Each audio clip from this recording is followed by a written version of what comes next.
তো hello guys, কেমন আছো সবাই? আশা করি ভালো আছো। আজকে আবার একটা নতুন ভিডিও নিয়ে চলে এলাম। আজকে একটা ক্যাবিনেট নিয়ে এসেছি, খুব ভালো জব্বর ক্যাবিনেট আছে। ক্যাবিনেটটা খুব ভালো ক্যাবিনেট, তোমাদেরকে দেখানোর জন্য নিয়ে এলাম। প্লাস 3050 আর 5200 বোর্ডটা টেস্টিং নিয়ে আসবো, এবং ওটা দিয়ে একটা অ্যাম্পলিফায়ার পুরো যেন নতুন কেনার মতো লাগবে সেরকম অ্যাম্পলিফায়ার নিয়ে আসবো। তো টেনশন নেই, দেখিয়ে দিচ্ছি খুলে।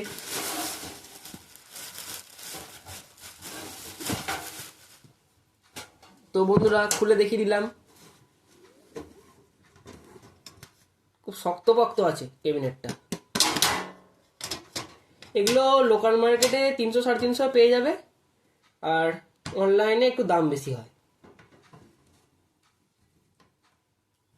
তো ক্যাবিনেট এখানে হচ্ছে ব্লুটুথ কার্ডটা লাগানোর জন্য। এটা ইউএসবি এফএম এর সুইচ, চাইলে লাগাতেও পারো নাও পারো, তোমাদের ব্যাপার।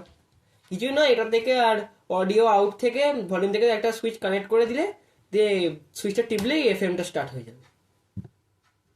পাওয়ার ইনপুট সুইচ, আমি সুইচটা রাখবো না, এরম গোল সুইচ না পেলে তখন এটাকে কেটে পুশ সুইচ লাগিয়ে দেবো। তো এলইডি এখানে একটা দিতে হবে, একটু যেমন সেই নতুন পুরো কেনার মতো হয়, ঠিক সেরকম তোমাদের দেখানোর জন্য। তো এটা মাইক্রোফোনের জন্য, মাইক্রোফোনের আমি লাইন করব, তোমাদের দেখাবো লাইন করে মাইক্রোফোন। এটা ভলিউম, বেস, ট্রাবল, ব্যালেন্স। ওকে, খুলে নিচ্ছি। তো ক্যাবিনেটটা খুলে নিলাম, ক্যাবিনেটটা খুলে নিচ্ছি, ঢাকনাটা দেখিয়ে দিচ্ছি, সরিয়ে নিলাম। ভেতরে অনেকটাই পিএস আছে। এখানে একটা ট্রান্সফরমার লাগিয়ে দেবো, এখানে একটা ট্রান্সফরমার ধরবে না, না ধরলে আবার একটা ক্যাবিনেট আসবে। তো এইখানে বোর্ডটা লাগাবো, এখানে থাকবে ভলিউম সেকশন যেমন থাকে। এটা তোমরা যদি কমেন্ট করো এটা 5200 বোর্ডের জন্য করব, আর আরেকটা ক্যাবিনেট আসবে সেম 3050 জন্য আসবে। ঠিক আছে, সেম ক্যাবিনেট আসবে, দুটো দুটো আপ ডাউন করে দেবো। 3050 এই কানেকশনটা করে দেখবো, 3050 শুধু গান চলবে, 5200 বোর্ডটা শুধু বেস আসবে। ঠিক আছে, দুটো গান আর মানে চোং আর বেস আলাদা আলাদা করে দেবো।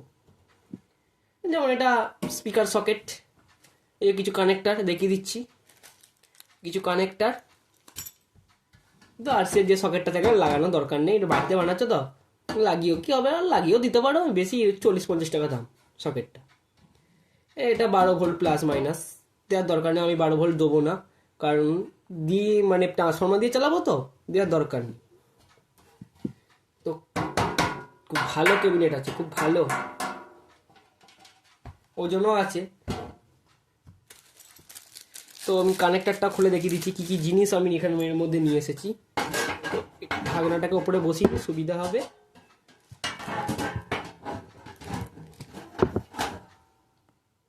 লাগিয়ে নিয়েছি, কানেক্টারগুলো কিছু দেখিয়ে দিই। দুটো হ্যান্ডেল আছে ক্যাবিনেটটার সাথে, এরকম ঠিক এরকম করে এটা লেগে যাবে। এটা এই হ্যান্ডেলটা এ পাশে ধরা এরকম করে, আর এই হ্যান্ডেলটা এ পাশে। তো কানেক্টার দুখানা, স্পিকার কানেক্টার, কিছু নাট বোল্ট, স্পিকার কানেক্টার, এই হ্যান্ডেলগুলো আটার জন্য কিছু 4টে নাট বোল্ট, আর 4টে পায়া মানে পাদানি। এবার বাকি ফ্রেম আটার নাট ওগুলো তোমাদের আলাদা নিতে হবে। ঠিক আছে, এগুলো আলাদা নিতে হবে, আমি সব দেখিয়ে দেবো, অসুবিধা নেই। তো তোমরা কমেন্ট করো এর ভেতরে ফিটিং পুরো দোকানে কেনার মতো লাগবে, বাড়িতে তোমরা রাখো, সামনে রাখো, লোকজনের কেউ ধরতে পারবে না তোমরা এটা নিজে বানিয়েছো, কেউ ধরতে পারবে না। এটাকে তোমরা নিজে বানিয়েছো, আর নিজে বানানোর সাউন্ড আর কিনে আনার সাউন্ড বন্ধুরা আকাশ পাতাল ডিফারেন্ট আছে। ঠিক আছে, তোমরা যেটা নিজে বানিয়ে সাউন্ড কোয়ালিটিটা পাবে, কারণ তোমরা নিজে বানাচ্ছ সেটা। আর যেটা দোকান থেকে সেটা কে বানাচ্ছে, হয়তো মেশিন দ্বারা নির্মিত হচ্ছে। ঠিক আছে, অত নাট বোল্ট টাইট দেয় না, নাড়ালে একটা ঝনঝন শব্দ আসে। কিন্তু তোমরা এটা নিজে তৈরি করবে, তো খুব খুব ভালো তৈরি হবে। ঠিক আছে, আজকে এই পর্যন্তই, তোমাদের এইগুলি দেখানোর ছিল। তো পাশে থাকো আমার, কমেন্ট করো, লাইক করো, শেয়ার করো। ঠিক আছে, দেখা হচ্ছে পরের কোনো ভিডিওতে। টাটা।